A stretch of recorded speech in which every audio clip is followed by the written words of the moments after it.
қасиеттері. Оқу мақсаты: ақпараттың қасиеттерін анықтау, компьютерді ұзақ уақыт бойы қолдануға байланысты қауіптерді сынап бағалау.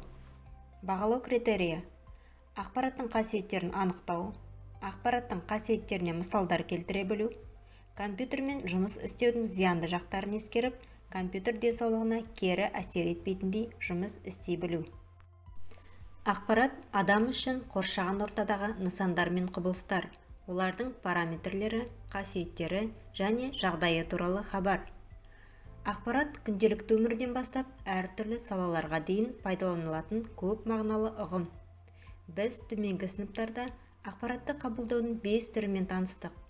Олар көру, дәм сезу, сипап сезу, есту және иіс сезу. Осы қабылданған ақпараттың қасиеттерін білу өте маңызды. Біз күнделікті өмірде қандайда бір ақпаратты қабылдаймыз. Ақпаратты қабылдап, сақтап, оны өңдеп, басқалармен бөлісу арқылы ақпараттың көзі бола аламыз. Ақпараттың қасиеттеріне тоқтала кетейік.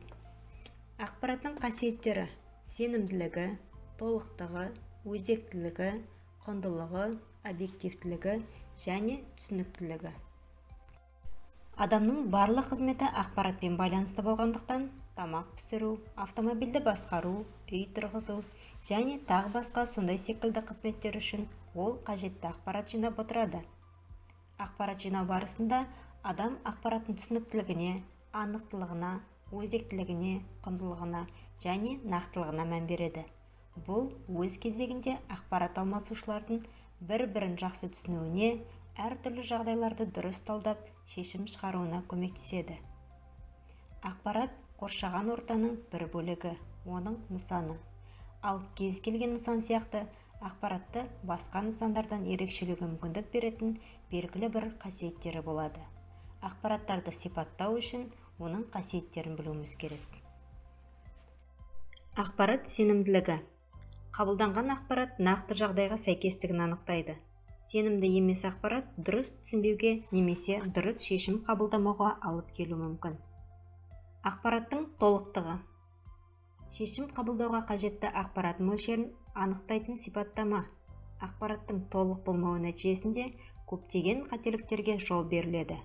Ақпараттың толық немесе шамадан тыс көп болуы сапалы ақпарат алуға кедергі келтіреді. Ақпараттың өзектілігі: ақпараттың уақыт ағымына сәйкестігін анықтайтын қасиеті. Шындыққа сәйкес, бірақ ескірген және керексіз ақпарат өзекті емес, яғни қажетсіз ақпаратқа айналады. Мысалы, осы аптадағы телебағдарлама келесі апта үшін ескірген ақпарат болады.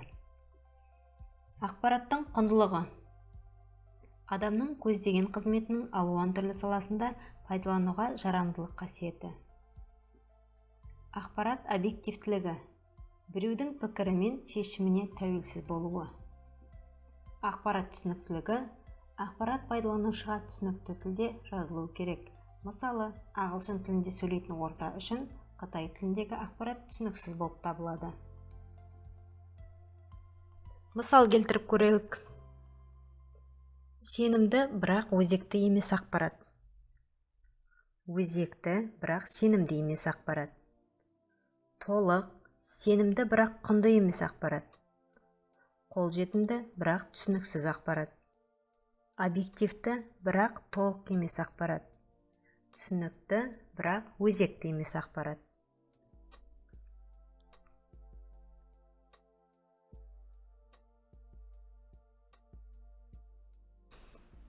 Дұрыс жауабын анықтаңыз.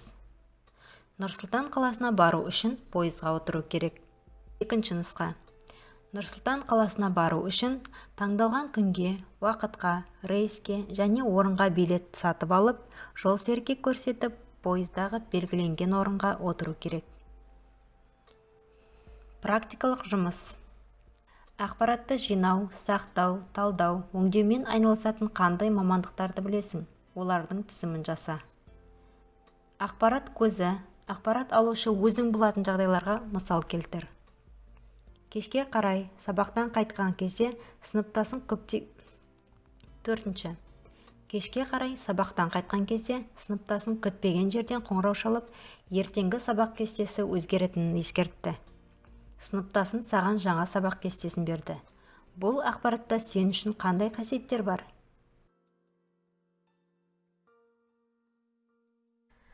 Компьютерді пайдаланушыға әсер ететін қауіпті факторлар және олардан қорғану шаралары. Компьютерде үзіліс жасап жұмыс істеу. Мойын мен бастың бұлшық еттеріне арналған жаттығулар жасау. Компьютерге қатысты дененің дұрыс орналасуы. Бұлшық еттерге арналған жаттығулар. Экран жарықтылығы, көзден экранға дейінгі қашықтықтың сақталуы. Экранның жарқырауы, түрлі түсті дисплей, экранның жарықтылығы және көз жаттығулары. Қолдың бұлшық еттері үшін пернетақта мен үстелге байланысты қолдардың дұрыс орналасуы. Қолдың бұлшық еттеріне арналған жаттығуларды жасау. Қорытындылау. Ақпараттың қасиеттері нешеу?